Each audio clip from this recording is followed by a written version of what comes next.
how do you know when you've made it? What does that even mean? I mean, it's relative and different for everyone, right? Well, yes and no.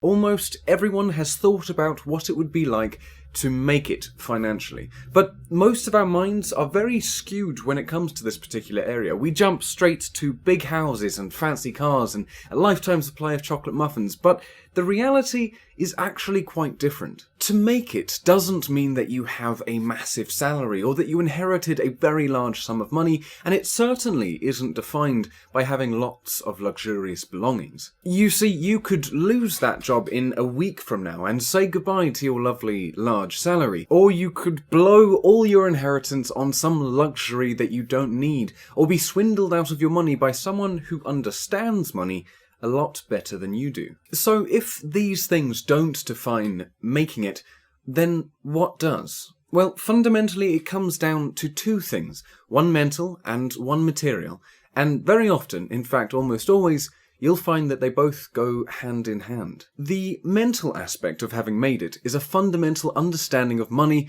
and how it works. This is a vital life skill which unfortunately most people do not have. Now, I'm not going to go into too much detail here, but let me just say that everything you need to learn in this regard can be learnt in a book called The Richest Man in Babylon. Now, I have mentioned that in a few other videos and I highly, highly recommend that you read it. It will change your life. I'm also going to be making more videos in the future breaking down each of the laws in this book, so do keep an eye out for those. The second defining factor of making it is the point where the money that you have invested is now generating enough income to cover all of your expenditure. At this point in time, so long as you continue to follow the laws of money, you will never have to worry about money again. This is why having made it is different for each person. It's why it's relative, because each person has a different expenditure. Each person has a different definition of what they define as their ideal lifestyle, and so each person has to invest a different amount of money in order to reach that tipping point. The point where the money you have invested will continue to grow and grow and grow,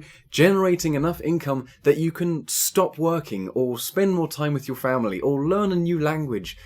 But importantly, so that you can pursue the things that you like, that you enjoy, and that make you happy. That is when you have made it.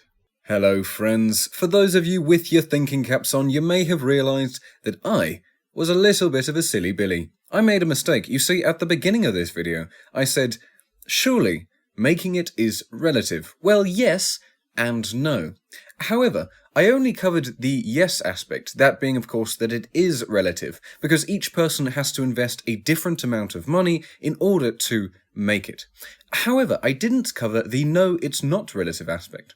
So let's just quickly go over that, and basically what it means is that the concept, the fundamentals, the understanding and the method behind making it is the same for each person. That is, the fundamental understanding of money and how it works, and the fact that you need to invest enough in order that your investments can generate enough income to cover your expenses.